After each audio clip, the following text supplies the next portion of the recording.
হঠাৎ করেই হাদির ভাইয়ের এক বিস্ফোরক স্ট্যাটাস। ইনকিলাব মঞ্চের ভাইদের কাছে ক্ষমা চেয়ে নিচ্ছি। আমার ভাই ওসমান হাদি হত্যার আগে বা পরে তার সাথে ঠিক কি ঘটেছিল এ নিয়ে আমি বিস্তারিত লিখব।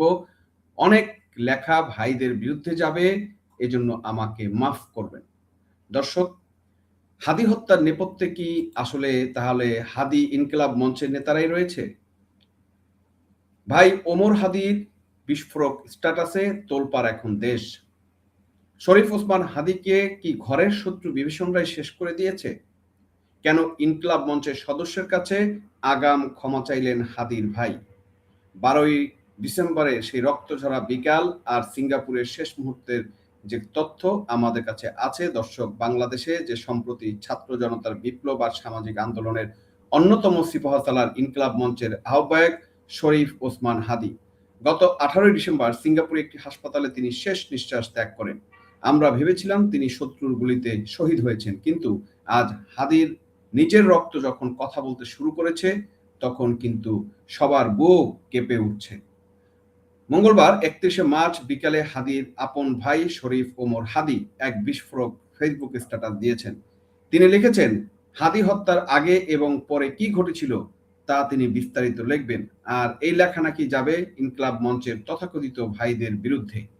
দর্শক, আজ আমরা বিস্তারিত আলোচনা করব যে হাদি ইনকিলাব মঞ্চকে নিজের রক্ত দিয়ে গড়েছিলেন, সেই মঞ্চের ভিতরে কি ঘাতক ঘাপটি মেরেছিল, কেন হাদির ভাই আগেভাগেই ক্ষমা চেয়ে নিলেন। ভিডিওটি শেষ পর্যন্ত দেখুন, কারণ আজ আমরা কিছু এই যে দেশের কুচক্রী লোকজন তাদের মুখোশ খোলার চেষ্টা করব। দর্শক, আপনাদেরকে একটু আমি দেখিয়ে নিচ্ছি। এই হচ্ছে হাদির ভাই এবং দেখেন সেখানে তারা কিন্তু দেশের বাইরে সিঙ্গাপুরে বা কোনো জায়গায় গিয়ে ছবি টবি তুলেছে, মানে টাকা পয়সা কিন্তু ভালোই ছিল, ঠিক না? তো এরা আসলে ধান্দাটা তখন ভালোই করেছিল 5ই আগস্টের পরে।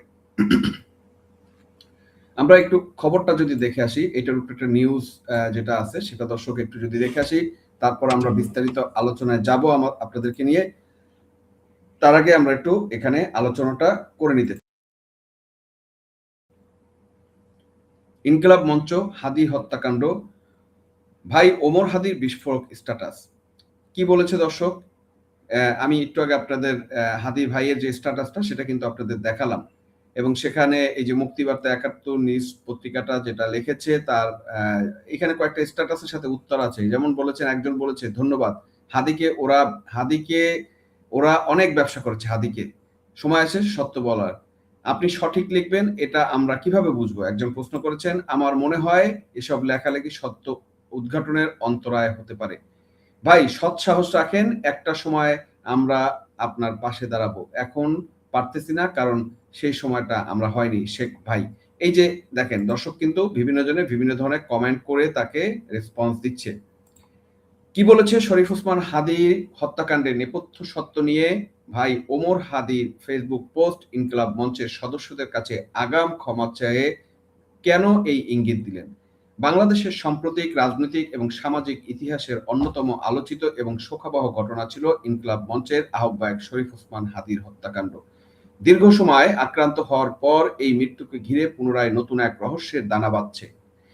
এবার কোনো তৃতীয় পক্ষ নয়, বরং নিহতের ভাই শরীফ ওসমান হাদি ওমর হাদি সামাজিক যোগাযোগ মাধ্যমে এক চাঞ্চল্যকর বার্তা দিয়েছেন। মঙ্গলবার 31শে মার্চ বিকাল দেওয়া সেই ফেসবুক স্ট্যাটাসটি মুহূর্তে ভাইরাল হয়ে যায়, যা ইনকিলাব মঞ্চের অভ্যন্তরীণ সমীকরণ এবং হত্যাকাণ্ডের নেপথ্যের কারণ নিয়ে নতুন করে ভাবনার জন্ম দিয়েছে। ফেসবুক স্ট্যাটাসে কি ছিল আগাম ক্ষমার নেপথ্যে কোন রহস্য? শরীফ ওসমান হাদি তার ফেসবুক পোস্টে অত্যন্ত স্পষ্ট ওমর হাদি রহস্যময় ভাষায় লিখেছেন, তিনি তার ভাই ওসমান হাদির জীবনের শেষ মুহূর্তগুলো এবং তার পরবর্তী ঘটনা প্রবাহের একটি বিস্তারিত বিবরণ জনসমক্ষে আনতে চাচ্ছেন।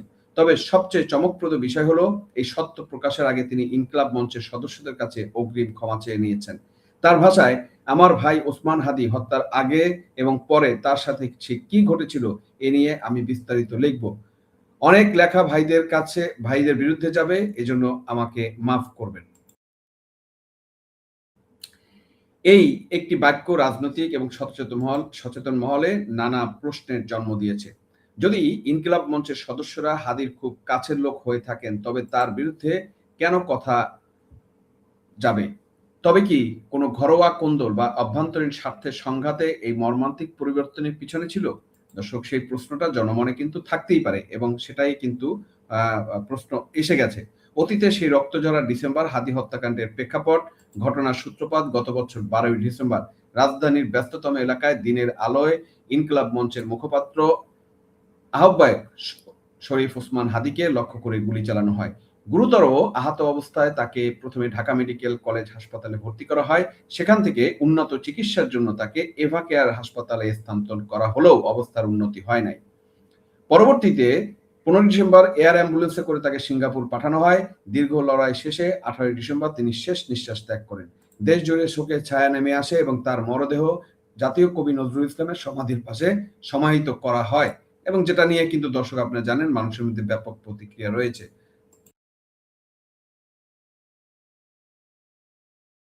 সত্য কখনো চাপা থাকে না। হাদি নিজের রক্ত যখন কথা বলতে শুরু করেছে তখন বুঝতে হবে এই হত্যাকাণ্ডের শেকড় অনেক গভীরে। ইনকিলাব মঞ্চের আভ্যন্তরীণ পরিবেশ এবং মানুষের প্রতিক্রিয়া কি হতে পারে? সেটা হচ্ছে শরীফ ওসমান হাদির পোস্টের নিচে সাধারণ মানুষের মন্তব্যগুলো বেশ উদ্দীপন্ন। মোহাম্মদ আশরাফ হোসেন নামের একজন মন্তব্য করছেন, হাদিকে নিয়ে ওরা অনেক ব্যবসা করেছে, সময় আছে সত্য বলার। এই মন্তব্যটি ইঙ্গিত দিচ্ছে হাদির নাম ব্যবহার করে হয়তো কোনো স্বার্থশালী গোষ্ঠী নিজেদের ফায়দা লুটেছে। অন্যদিকে রঙিন মেহেদি বা নিজাম উদ্দিন হিরোর মতো ব্যক্তিরা এই সত্য প্রকাশের ফলে তদন্ত বা সত্য উদ্ঘাটনে কোনো বাধার সৃষ্টি হবে কিনা তা নিয়ে সংশয় প্রকাশ করেছেন। আর সিংহভাগ মানুষই বলেছেন বা মনে করেছেন সত্য যতই তেতো হোক তা বেরিয়ে আসা প্রয়োজন। প্রশাসনিক নীরবতা ও নতুন তদন্তের দাবি। যদি হাদি হত্যাকাণ্ডের পর এতদিন পেরিয়ে গেল এই মাস্টার মাইন্ড কারা ছিল এ নিয়ে ধোঁয়াশা কাটেনি। ওমর হাদির এই ইঙ্গিতপূর্ণ পোস্টটি কি প্রশাসনের কোনো সংকেত? যদি ইনকিলাব মঞ্চের সদস্যদের কারো সংশ্লিষ্টতা থেকে থাকে তবে তদন্তকারী সংস্থাগুলো অবশ্যই নতুন করে ফাইল ওপেন করতে হবে। বাংলাদেশের প্রেক্ষাপটে অনেক সময় রাজনৈতিক সহকর্মীদের আড়ালে অনেক শত্রুতা ভয়াবহ রূপ নেয়। ওমর হাদি যদি বিস্তারিত লেখেন তবে সেখানে হয়তো উঠে আসবে হাদির শেষ দিনগুলো, মানসিক অবস্থা এবং কাদের সাথে তার বিরোধ ছিল, কেন তাকে জীবন দিতে হলো। কেন ওমর হাদির বর্ণনা গুরুত্বপূর্ণ? প্রত্যক্ষদর্শী এবং পারিবারিক সূত্র। পারিবারিক সদস্য হিসেবে হাদির সাথে শেষ সময়ে যা যা ঘটেছিল তা প্রথম তথ্যদাতা হিসেবে ওমর হাদির কথা গুরুত্ব অপরিসীম। ইনকিলাব মঞ্চের স্বচ্ছতা, মঞ্চের ভেতরে থেকে যদি কোনো ঘাতক ছদ্মবেশে লুকিয়ে থাকে তবে তা খুঁজে বের করে সংগঠনের ভবিষ্যতের জন্য বের করা মঙ্গলজনক। জন আকাঙ্ক্ষা, হাদির সমর্থকরা এবং সাধারণ মানুষ জানতে চায় কেন একজন এই নেতৃত্বকে অকালে ঝরে যেতে হলো। কিসের অপেক্ষায় দেশবাসী? শরীফ ওমর হাদি যে সত্যের ঢালি নিয়ে হাজির হতে চাচ্ছেন তা হয়তো ইনকিলাব মঞ্চের অনেকের কাছেই বোধগম্য হবে না এবং অনেকের কাছেই প্রশ্নবিদ্ধ বা আতঙ্কের বিষয় হতে পারে। সেই কথাটাই এখানে বলার চেষ্টা করছে যে এটা আসলে অনেকের কাছে আতঙ্কিত বিষয় হতে পারে এবং সে আতঙ্কিত হওয়াটাই কিন্তু স্বাভাবিক। দর্শক, মানে কার নাম, কে আসলে এর পিছনে আছে, এই সত্যটা যদি সামনে চলে আসে তাহলে কিন্তু দেখা যাবে কারো অনেকের রক্ষা নেই। সুতরাং এই যে শরীফ ওসমান হাদি যে সত্যের ডালি নিয়ে হাজির হতে যাচ্ছেন তা হয়তো ইনকিলাব মঞ্চের অনেকের কাছে অস্বস্তি হতে পারে। তিনি কিন্তু একজন ভাইয়ের বিচার পাওয়া আকুতি সবকিছুর ঊর্ধ্বে। আগামী কয়েকদিনে তার ফেসবুক দেয়ালে কি কি তথ্য বেরিয়ে আসে সেদিকে তাকিয়ে আছে গোটা দেশ। হাদি হত্যাকাণ্ডের বিচার কি তবে ঘরের কাছের মানুষের বিরুদ্ধে শুরু হবে নাকি এটি কেবল কোনো আবেগপ্রসূত পোস্ট? উত্তর মিলবে খুব শীঘ্রই, এটা আমরা আশা করছি। দর্শক, নিউজটা আপনারা দেখলেন এবং সবচেয়ে বড় কথা হচ্ছে আমরা এই নিউজের উপরে যদি আমাদের বিশ্লেষণের কথা বলতে চাই, দর্শক একটু পিছনে ফিরে দেখা যাক যে 12ই ডিসেম্বরের কথা বলা হয়েছে। রাজধানীর ব্যস্ততম রাস্তায় দিনের আলোয় হাদিকে গুলি চালানো হলো। একজন উদীয়মান নেতৃত্বকে এভাবে প্রকাশ্য দিবালোকে হত্যার চেষ্টা করা হলো, অথচ আজ পর্যন্ত তার মাস্টারমাইন্ডরা পর্দার আড়ালে রয়ে গেল। ঢাকা মেডিকেল থেকে এভা কেয়ার, তারপর এয়ার অ্যাম্বুলেন্স সিঙ্গাপুর এবং হাদি লড়াই করেছেন শেষ মুহূর্ত পর্যন্ত। দর্শক, আর একটা কথা মাঝখানে আপনাদের বলতে রাখি, হাদি হত্যাকাণ্ডে সন্দেহভাজন ফয়সাল কিন্তু কলকাতায় ধরা পড়েছেন এবং সেখানে কিন্তু তিনি বলার চেষ্টা করেছেন যে উনি জড়িত না, এটা পিছনে জামাতের ইন্ধন থাকতে পারে বা জামাত জড়িত থাকতে পারে। দর্শক, আমরা কিন্তু আপনাদেরকে 12ই ডিসেম্বর যখন ঘটনা ঘটেছিল সেই বিকালে আমরা যে তথ্যটা যে বিশ্লেষণটা করেছিলাম সেখানে কিন্তু স্পষ্টভাবে আমরা দেখিয়েছি যে এই হত্যাকাণ্ডের পিছনে অবশ্যই জামাত এবং ইউনূসের তথাকথিত কিচেন ক্যাবিনেট এটার পিছনে জড়িত, কারণ তারা চাচ্ছিল যে কোনো প্রকারে নির্বাচনটাকে বানচাল করতে এবং পিছিয়ে দিতে। কারণ তার আগের দিনে কিন্তু নির্বাচনের তফসিল ঘোষণা হয়েছিল এবং নির্বাচনের তফসিল যেহেতু ঘোষণা হয়েছে সেই নির্বাচনটাকে বানচাল করার জন্য এইটা একটা মোক্ষম ব্যাপার ছিল এবং পরিকল্পিতভাবে হাদিকে হত্যা করা হয়েছে বলে আমরা উল্লেখ করেছিলাম। আমরা যেটা বলেছি সেটা সিলমোহর এখন পর্যন্ত প্রত্যেকটা বিশ্লেষকই প্রত্যেকটা ঘটনার যেগুলো সিন আসতেছে বা যেগুলো তথ্য আসতেছে সেখান থেকে কিন্তু আমরা স্পষ্টভাবে একটা জিনিস বলতে পারি যে এই হাদি হত্যাকাণ্ড জামাতেরই একটা এজেন্ডা ছিল, কারণ জামাত চাচ্ছিল যে কোনো প্রকারে নির্বাচনটা বানচাল করতে, কারণ এই নির্বাচন হয়ে গেলে তাদের হাতে আর ক্ষমতা থাকবে না। সেক্ষেত্রে তারা নির্বাচনটাকে আরো বিলম্বিত করে আরো সেই 29 সাল পর্যন্ত যে ক্ষমতায় থাকার ডিপ স্টেটের যে বাহানা বা ডিপ স্টেটের প্রেসক্রিপশন, সেই প্রেসক্রিপশনে আসলে হাদিকে হত্যা করা হয়েছে। আর হাদিকে তৈরিও করা হয়েছে এই কারণে, হাদিকে এই ইনকিলাব মঞ্চ যদি আমরা স্পষ্ট আপনাদেরকে বলি যে 5 আগস্টে বা এই সেই আন্দোলনে, জুলাই আন্দোলনে হাদির কি অবদান ছিল, হাদিকে আপনারা কোথায় দেখেছেন? হাদি কিন্তু যত হাইলাইট হয়েছে বা সামনে এসেছে সেটা কিন্তু ইনকিলাব এই 5 আগস্টের আরো অনেক পরে এসে সে ইনকিলাব মঞ্চ করলো, তখন সে কি কি ছিঁড়ে ফেলবে এগুলো দিয়ে বক্তব্য দিয়ে সে ভাইরাল হয়ে, বিশেষ করে যখন গোপালগঞ্জে ব্যাপক আন্দোলনে প্রতিরোধের মুখে পড়লো এবং সেখানে সেনাবাহিনী প্রায় আওয়ামী লীগের 5 থেকে 6 জন লোককে গুলি করে মেরে ফেললো এবং তাদেরকে ট্যাঙ্ক দিয়ে উদ্ধার করতে হলো এই হাসনাতকে এবং নাহিদদেরকে, তখনই কিন্তু এই জিনিসটা হাদি যে বক্তব্যটা দিয়েছিল কি ছিঁড়ে ফেলবে না কি ফেলবে সেগুলো তখন থেকে কিন্তু সে ভাইরাল হয়েছে এবং সে ভাইরাল হয়ে সে নেতা হতে চেয়েছে। কিন্তু আমরা কিন্তু কার্যত জুলাই অভ্যুত্থানে বা জুলাই সন্ত্রাসী হামলায় ওই সময়টাতে হাদির বলিষ্ঠ কোনো ভূমিকা আমরা কিন্তু চোখে পড়ে না। দর্শক, যেটা বলতেছিলাম, ওমর হাদির যে স্ট্যাটাস আমাদের নতুন করে আজকে ভাবাচ্ছে।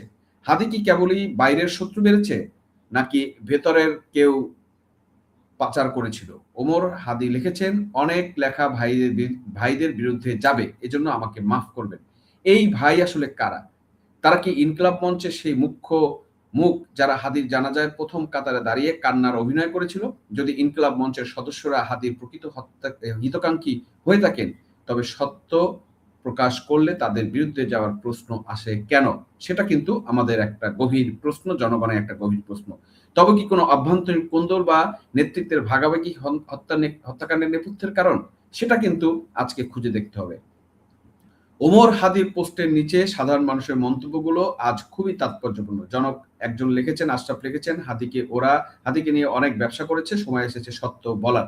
এই একটি মন্তব্য বলে দেয় হাদির ত্যাগ আর হাদির মৃত্যুকে পুঁজি করে একটা গোষ্ঠী নিজেদের আখের গুছিয়েছে।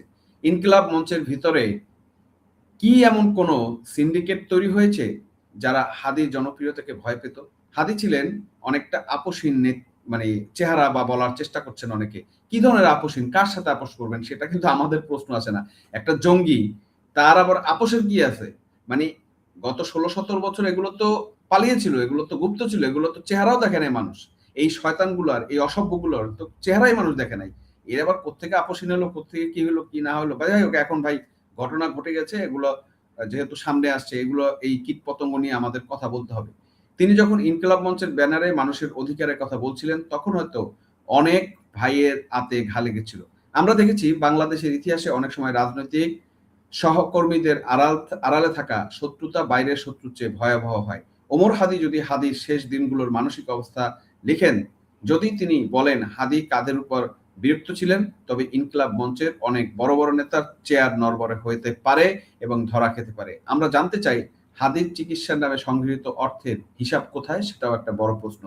হাদি মৃত্যুর পর কারা দ্রুত পদ পদবি দখলে মত্ত হয়েছিলেন এবং কাদের লাভ ছিল, কারা গেইনার হয়েছিল, কারা এটাতে বেনিফিটেড হয়েছিল, সেই জিনিসগুলো যদি আমরা লক্ষ্য করি, তাহলে আমরা সেই বিশ্লেষণে কিন্তু বলেছিলাম যে সবচেয়ে বড় বেনিফিটেড হচ্ছে জামাত, এনসিপি এবং ইউনূস। সুতরাং এই 3 গং তো এবং এই ডিপ স্টেট তো এটাতে জড়িত ছিল, এটাতে কোনো ভুল নাই, এটা নির্দ্বিধায়। তবুও যেহেতু হাদির ভাই আজকে একটা স্ট্যাটাস দিয়েছেন এবং কিছু একটা সত্য প্রকাশ করতে চাচ্ছেন, সেটা আমরা একটু নিয়ে আলোচনা করতেছি, সেটা একটু তুলে ধরার চেষ্টা করতেছি। ওমর হাদি কেন আগাম ক্ষমা চাইলেন? এটি কি কোনো জীবননাশের হুমকি পাওয়ার ভয়, নাকি ইনকিলাব মঞ্চের হাজারো সাধারণ কর্মীর আবেগ ভেঙে যাবে সেই আশঙ্কায়? তিনি স্পষ্ট করে বলেছেন, হাদি হত্যার আগে এবং পরে তার সাথে কি ঘটেছিল এ নিয়ে আমি বিস্তারিত লিখব। এখানে পরে শব্দটি অত্যন্ত গুরুত্বপূর্ণ। হাদি মারা যাওয়ার পর কি তার মরদেহ নিয়ে রাজনীতি হয়েছে? হাদিকে জাতীয় কবির পাশে সমাহিত করার পর কি তার আদর্শকে কবর দেওয়ার চেষ্টা হয়েছে? হাদির রক্ত আজ বিচারের দাবি জানাচ্ছে সবাই, এই হাদি হত্যার জানা যাচ্ছে, কিন্তু এর পিছনের রহস্য কি, আসল সত্য কি, সেটা কিন্তু সে প্রকাশ করতে পারছে না। হাদি ওমর যদি ওমর হাদির কাছে এমন কোনো তথ্য থাকে যা ইনকিলাব মঞ্চের সদস্যদের অপরাধী প্রমাণ করে, তবে সরকারকে অবিলম্বে নতুন করে তদন্ত শুরু করতে হবে। আমরা চাই হাদির মতো কোনো প্রতিভাকে, হাদির মতো এরকম অসভ্য প্রতিভাকে বাংলাদেশের মানুষ আর কোনোদিন যাতে দেখতে না পারে, এবং এরকম অসভ্য লোক ভিতর বাইরের ষড়যন্ত্রের শিকার হবে, এটাই স্বাভাবিক। কারণ হাদিকে পেলে পুষে বড়ই করা হচ্ছে, বিভিন্ন ফিনান্সিয়াল সাপোর্ট দিয়ে বড়ই করা হয়েছে। এই বিভিন্ন ধরনের একজন সাংবাদিক সম্পাদক আছে সাবেক, আপনারা জানেন, মাহমুদুর রহমান টহমান, এদের একটা পালিত পোষিত প্ল্যানের অনুযায়ী একে হাদিকে বড় করা হয়েছিল। একজন রাজনৈতিক বিশ্লেষক হিসেবে আমি বলতে চাই, আন্দোলন সংগ্রামে যারা সামনের সারিতে থাকেন তাদের সবচেয়ে বড় শত্রু হয় তাদের পেছনে থাকা সুবিধাবাদীরা। শরীফ ওসমান হাদি ছিলেন ইনকিলাব মঞ্চের মেইন উদ্যোক্তা। তার মৃত্যুর পর মঞ্চের ধার কমে যাওয়া কি কেবলই কাকতালীয়? না, ওমর হাদির এই সাহসকে আমি স্যালুট জানাই। সত্য যতই তেতো হোক তা বেরিয়ে আসা প্রয়োজন। ইনকিলাব মঞ্চের ভিতরে যদি কোনো ঘাতক ছদ্মবেশে লুকিয়ে থাকে তবে তাকে খুঁজে বের করা এবং সংগঠনের ভবিষ্যৎ এবং জন্য মঙ্গলজনক এবং সত্যটা জানা এই জাতির খুব দরকার। নতুবা এই হাদিকে নিয়ে আসলে কি থাকবে, ব্যবসা চলতেই থাকবে। হ্যাঁ, এই রক্ত হাদিকে শান্তিতে ঘুমাতে দিবে কিনা, এই রক্ত অমুক হবে কিনা, তমুক হবে কিনা, মানে নানান ধরনের প্রোপাগান্ডা, নানান ধরনের মানে ভংচং কথাবার্তা। এই যে হাদিকে নিয়ে আমরা সবাই হাদি হব, কোথায় কোথায় কি খাবো, তারপরে বিমর্ষ হয়ে যাওয়া, মরে যাওয়া, সেন্সলেস হয়ে যাওয়া, নানান কাহিনী। মানে হাদির ব্যবসা কিন্তু বাংলাদেশে একটা জমজমাট পর্যায়ে পড়েছিল। তবে নির্বাচনের আগ মুহূর্তে যে সর্বশেষ আন্দোলন হয়েছিল, সেখানে যে শ্যাটানি দেওয়া হয়েছিল, পুলিশের যে শ্যাটানি দেওয়া হয়েছিল, তারপরে কিন্তু এরা থেমে গিয়েছিল, মোটামুটি থেমে গিয়েছিল। তো ঠিক মতো দু চারটা ডান্ডা যদি এদের পিছনে পড়ে, তাহলে দেখবেন যে এই হাদি নিয়ে ব্যবসা এগুলো কিন্তু অনেক অংশই কমে যাবে, এবং সেটা কিন্তু কমে গিয়েছে। এখন কিন্তু এখানে লোকজন পাওয়া যায় না, হাদি ব্যবসা নিয়ে কিন্তু লোকজন পাওয়া যায় না। কিছু কিছু লোক আছে, তারপর এক মডেল আছে, আমার কাছে তো মনে হয় ওই যে মডেল একটা আছে দাঁড়িয়েলা, কি যে নাম, ওর নামটা ভুলে যাই, সে এটার পিছনে অন্যতম মাস্টার মাইন্ড আছে কিনা, সে জড়িত আছে কিনা। কারণ সে অনেক স্বার্থবাদী লোক। আমরা দেখেছি যে 5ই আগস্টের পরে সে এরকম কালচারাল কিছু একটা সংগঠন গঠন করে অনেক ধান্দা টান্দা করার চেষ্টা করেছে, এবং সেগুলোতে হাদি জড়িত ছিল কিনা বা হাদি ভাগটাক চাইছিল কিনা, সেগুলো কিছু হতে পারে। এগুলো অনেক বড় ঘটনা। আসলে এটার পিছনে অনেক ধরনের রাঘব বোয়াল জড়িত আছে, এবং ইউনূস, জামাত, এনসিপি এটার পিছনে জড়িত আছে, এবং এদের প্ল্যানই এই হাদিকে হত্যা করেছে। এই ব্যাপারে আমি মোটামুটি আমার জায়গা থেকে আমি কনভিন্সড। এটা আমার চিন্তা ভাবা, আবার বিশ্লেষণ আমার কাছে মনে হয়। দর্শক, আমি যেটা চিন্তা করি, আমাদের কাছে নিশ্চয়ই কোনো বিশ্লেষণ থেকে আমরা কথা বলি, সেই বিশ্লেষণে এটা স্পষ্ট আমার কাছে। দর্শক, সর্বশেষ একটা আমি কথা বলতে চাই। শরীফ ওমর হাদি যে সত্যের ডালি নিয়ে হাজির হতে চাচ্ছেন বা যাচ্ছেন, তা হয়তো ইনকিলাব মঞ্চের অনেকের অস্বস্তির কারণ হতেই পারে অস্বস্তিটা। কারণ সত্য যখন প্রকাশ পাবে, আসল খুনিরা যখন যদি সামনে চলে আসে, তখন আসলে ধরা খেলে তো অস্বস্তি হতেই পারে। কিন্তু একজন ভাইয়ের বিচার পাওয়ার আকুতি সব কিছুর ঊর্ধ্বে। ওমর হাদি তার ভাইয়ের বিচার চাইতেই পারেন, ভাই হিসেবে সেটা তার দাবি রাখার অবশ্যই জায়গা রয়েছে। আমরা অপেক্ষায় আছি ওমর হাদি সেই বিস্তারিত বর্ণনা কবে আসবে, কখন আসবে, এবং সেটা কখন জনগণের সামনে উন্মোচিত হবে। হাদি হত্যাকাণ্ডের মাস্টারমাইন্ড যদি ঘরের ভিতরে থাকে, তবে তাদের কি করা হবে, তাদেরকে কি বিচার করা হবে, না তাদেরকে পালিয়ে যাওয়ার সুযোগ দেওয়া হবে, সেটা এখন আমাদের দেখার বিষয়। জাতীয় কবির পাশে এই যে হাদিকে দেওয়া হয়েছে, এটা নিয়ে কিন্তু ব্যাপক বিতর্ক আছে যে হাদির মতো একটা জঙ্গিকে, হাদির মতো একটা সন্ত্রাসীকে কিভাবে জাতীয় কবির পাশে কবর দেওয়া হলো, এবং সেটাকে কিভাবে তাকে অপমান করা হলো জাতীয় কবিকে, সেটা নিয়েও কিন্তু জনমনে অনেক ক্ষোভ রয়েছে। এবং সময় সুযোগ হলে, যখন সময় আসবে, হাদি মাদি এখানে কিছুই থাকবে বলে আমরা মনে করি না, এবং দেশের জনগণ সেগুলো থাকতে দিবে না। দর্শক, বলার চেষ্টা করলাম, তুলে ধরার চেষ্টা করলাম যে হাদি হত্যাকাণ্ডের নতুন কোনো মোড়ের দিকে যাচ্ছে কিনা, সেটা এখন সময়ের ব্যাপার, দেখার বিষয়। ভিডিওটি শেয়ার করুন যাতে হাদির প্রকৃত খুনিরা জনসমক্ষে আসে। আপনার কি মনে হয় হাদি কি অভ্যন্তরীণ ষড়যন্ত্র শিকার? কমেন্ট করে আপনার মতামত জানাবেন। আমাদের চ্যানেলটি সাবস্ক্রাইব করে আমাদের সাথে থাকার সাহায্য করবেন, সহযোগিতা করবেন, এভাবেই পাশে থেকে। হাদি হত্যার প্রকৃত বিচার হোক, আমরা সেটা চাই। আমরা চাই সত্যটা বেরিয়ে আসুক। আজ এ পর্যন্তই, দেখা হবে পরবর্তী ভিডিওতে। ততক্ষণ ভালো থাকবেন, সুস্থ থাকবেন এবং সবচেয়ে বড় কথা হচ্ছে নিরাপদ থাকবেন এবং এই হাদির মতো সন্ত্রাসীদের থেকে দেশকে রক্ষা করার জন্য সবসময় সচেতন থাকবেন এবং ভালো থাকবেন।